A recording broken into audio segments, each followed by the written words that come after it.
کرو تو انشاءاللہ آپ کا ایمان اور زیادہ آپ کا ایمان تازہ ہو جائے گا۔ آپ پہلی تراویح سے یہاں پر تشریف لائے الحمدللہ، اور تراویح کے ہر سجدے پر اللہ نے آپ کو بہت سے مراتب عطا فرمائے۔ حدیث میں آتا ہے کہ جب مومن اور مسلمان تراویح کا پہلا سجدہ ادا کرتا ہے اور اپنی پیشانی جیسی چیز کو اللہ کے سامنے سجدے میں رکھ دیتا ہے، حدیث میں آتا ہے کہ یہ بظاہر آپ کا سر زمین پر ہوتا ہے، حقیقت میں اللہ کے قدموں میں رکھا ہوتا ہے۔ یہ سجدہ وہ ہے کہ جس نے سجدہ کرنے والے کا مقام اتنا اونچا اور اتنا بلند کر دیا کہ یہ اللہ کے قدموں تک پہنچ گیا۔ فرمائے کہ در بدن داری اگر سوز حیات، در بدن داری اگر سوز حیات، ہست معراج مسلمان در صلات۔ فرمائے کہ یہ سجدہ کرنے والا اور اپنی پیشانی کو زمین پر جھکانے والا، اس کا مقام اتنا اونچا اور اتنا بلند ہے کہ یہ مومن اور مسلمان کی معراج ہے۔ حضور اکرم صلی اللہ علیہ وآلہ وسلم کو ایک معراج اللہ نے کروائی۔ سبحان الذی اسری بعبدہ لیلا من المسجد الحرام الی المسجد الاقصی۔ فرمائے کہ یہ امام الانبیاء کی معراج تھی، امتی کی معراج یہ ہے کہ وہ سجدے میں سر رکھتا ہے، اللہ کا دیدار اس کو نصیب ہو جاتا ہے۔ حضور اکرم سلمان تراویح کا پہلا سجدہ کرتا ہے، اللہ تعالیٰ اس کو 1500 نیکیاں اس کے نامۂ اعمال میں لکھ دیتے ہیں، اور جنت میں ایک محل اس کے لیے تعمیر اللہ تعالیٰ فرماتے ہیں کہ جس کے 60,000 سونے چاندی کے دروازے بندے۔ آج قرآن کریم مکمل ہو گیا الحمدللہ تراویح میں۔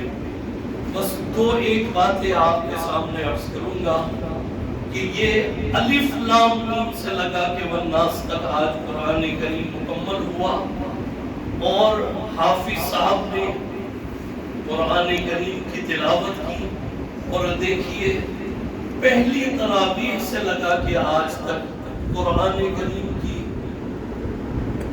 جب تراویح میں قرآن شروع ہوا تو پہلی جو رکعت تھی تراویح کی اس میں ایک رکوع سوا رکوع پڑھا گیا، اور پھر ہم سجدے میں چلے گئے اللہ کی بارگاہ، اور الف لام میم سے لگا کے والناس تک آج قرآن کریم مکمل ہوا۔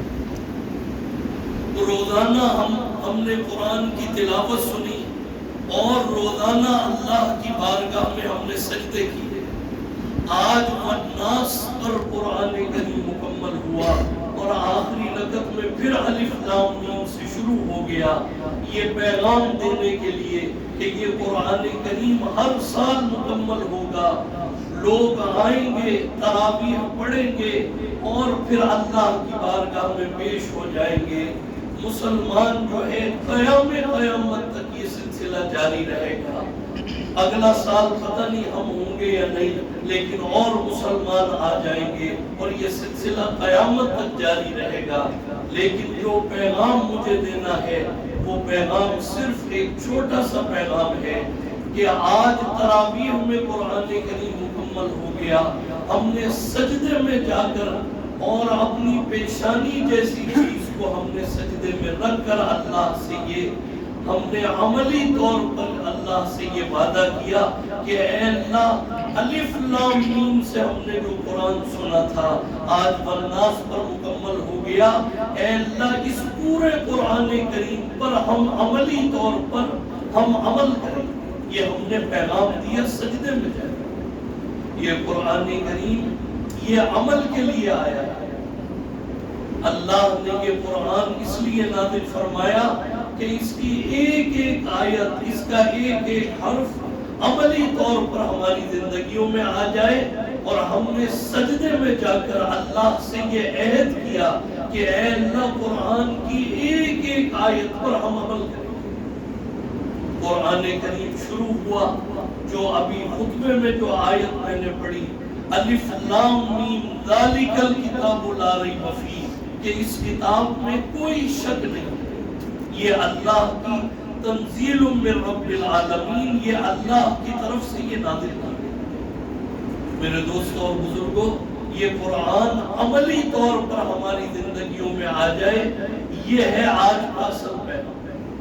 جب عملی طور پر یہ آئے گا تو انشاءاللہ تراویح کے بعد بھی جب تراویح مکمل ہو جائے گی جیسا کہ ہو گئی اور رمضان مکمل ہو جائے گا تو انشاءاللہ اس کے بعد اگر عملی طور پر یہ قرآن ہماری زندگیوں میں آئے گا تو پھر نماز نہیں چھوٹے گی، مسجدیں آباد رہیں گی۔ جب اہل جنت جنت میں چلے جائیں گے اور جہنمی اللہ تعالیٰ ہم سب کو محفوظ فرمائے جہنم میں چلے جائیں گے تو ان سے سوال کیا جائے گا ما سلککم فی سقر، کہ تم جہنم میں کیوں آ گئے؟ وہ کہیں گے قالوا لم نک من المصلین، ہم نماز نہیں پڑھا کرتے۔ تو ہم نے یہ تراویح میں یہ آیت بھی ہم نے سماعت کی کہ اہل جہنم کیوں جہنم میں جائیں گے، اس لیے کہ وہ نماز نہیں پڑھا کرتے۔ اگر یہ آیت عملی طور پر ہماری زندگی میں ہوگی تو رمضان کے بعد بھی انشاءاللہ جان چلی جائے گی لیکن نماز نہیں جائے گی۔ جب ہم نے یہ آیت بھی ہم نے سنی فَأْذَنُوا بِحَرْبٍ مِّنَ اللَّهِ وَرَسُولِهِ، اے مسلمانوں سود نہ کھانا، اگر تم نے سود کھایا تو یہ ایسا ہے جیسے اللہ اور اللہ کے نبی سے تمہاری اعلان جنگ۔ اگر ہم نے جب یہ آیت سن کے ہم سجدے میں گئے تو انشاءاللہ پھر رمضان کے بعد بھی سودی لین دین اور سودی کام اس میں ہم مبتلا نہیں ہوگے انشاءاللہ۔ قرآن کریم کی یہ آیت بھی ہمارے سامنے آئی وَلَا تَمْشِي فِي الْأَرْضِ مَرَحًا، زمین پر غرور اور تکبر اور اگڑ کے مت چلو۔ میں بتانا صرف یہ چاہتا ہوں جب قرآن اس طریقے سے ہماری زندگی میں آئے گا تو انشاءاللہ رمضان کے بعد بھی ہماری مساجد آباد رہیں گی، رمضان کے بعد بھی دین ہماری زندگیوں میں رہے گا۔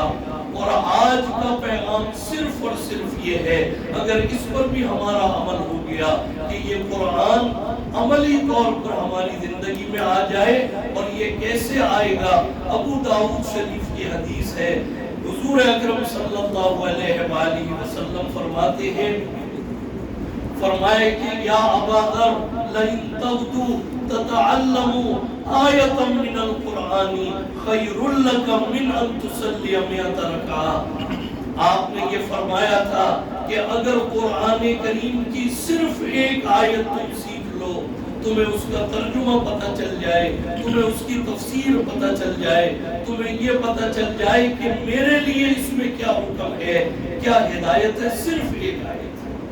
حضور اکرم صلی اللہ علیہ وآلہ وسلم فرماتے ہیں خیر لک من ان تصلی 100 رکعہ، یہ 100 رکعت نفل نماز سے بہتر ہے۔ ایک آیت ہماری زندگی میں عملی طور پر، تو انشاءاللہ اس کا آپ سب وعدہ کریں گے نا انشاءاللہ کہ رمضان کے بعد بھی روزانہ قرآن کریم کی ایک آیت میں بھی اور آپ جتنے بھی یہاں پر جمع ہیں، ہم یہ آج اللہ کو گواہ بنا کر اور فرشتوں کو گواہ بنا کر یہ عہد کریں کہ رمضان کے بعد روزانہ قرآن کریم کی ایک آیت ہم اس طرح سیکھیں گے کہ اس میں کیا میرے لیے ہدایت ہے۔ جیسے مثال کے طور پر قرآن کریم کی یہ آیت فرمائے کہ یا ایھا الذین آمنوا اتقوا اللہ وقولوا قولا سدیدا، اے مسلمانوں اللہ سے ڈرو اور سیدھی اور سچی بات کیا کرو، جھوٹ نہ بولو، سیدھی بات کرو۔ یہ لگی لپٹی باتیں کرنا یہ منافقین کی شکل، جب بات کرو سچ بولو۔ فرمائے کہ اس کا نتیجہ کیا ہوگا؟ یصلح لکم اعمالکم، اللہ تعالیٰ تمہارے تمام اعمال کو قبول فرمائے۔ آپ نماز پڑھیں گے وہ بھی قبول ہوگی، آپ تلاوت کریں گے وہ بھی قبول ہوگی، لیکن اس کا مفہوم مخالف کیا ہے؟ آپ نے جھوٹ بولا، پھر دیکھیے آپ خود بتائیے نماز قبول ہوگی، ہمارا ذکر اللہ قبول ہوگا، صرف سچ کی برکت یہ ہے یصلح لکم اعمالکم، اللہ تعالیٰ تمہارے تمام اعمال کو قبول فرما لے گا، ویغفر لکم ذنوبکم، اور تمہارے تمام گناہوں کو اللہ تعالیٰ معاف فرما۔ تو یہ دیکھیے یہ قرآن ہے عملی طور پر ہماری زندگی پر آئی۔ اور پھر ایک خوشخبری یہ بھی میں آپ کو سناتا ہوں کہ آپ جتنے بھی یہاں پر موجود ہیں مجھ سمیت، اس وقت ہماری حالت یہ ہے کہ ہم نے روزے بھی رکھے، تراویح بھی پڑھی، تلاوت قرآن، ذکر اذکار، اور پورا مہینہ محنت اور مجاہدے میں، عبادت میں، ریاضت میں گزر گیا۔ اس وقت ہم سب کی حالت یہ ہے کہ ہر شخص کا دل جو ہے وہ چور چور ہے، تھکاوٹ ہر شخص کا۔ اللہ تعالیٰ فرماتے ہیں، حدیث قدسی یہ ہے کہ اے مسلمانوں، جنہوں نے پورا رمضان مجھے راضی کرنے کے لیے روزے بھی رکھے، تراویح بھی پڑھی، راتوں کو قیام کیا، دن کو بھوک اور پیاس کو برداشت کیا، آؤ میں تمہیں ایک خوشخبری سناتا ہوں۔ ایک خوشخبری تمہارے لیے یہ ہے، آج تم اپنے دل میں جھانکو گے، انا عند المنکسرۃ قلوبہم، تو میں تمہارے دلوں میں، اللہ کی ذات تمہارے دلوں میں جھلکتی ہوئی تمہیں نظر آئے گی۔ یہ ہے آج ہم سب کی حالت اور کیفیت۔ اس وقت اللہ سے یہ مانگنے کا وقت ہے، اللہ سے طلب کرنے کا وقت ہے۔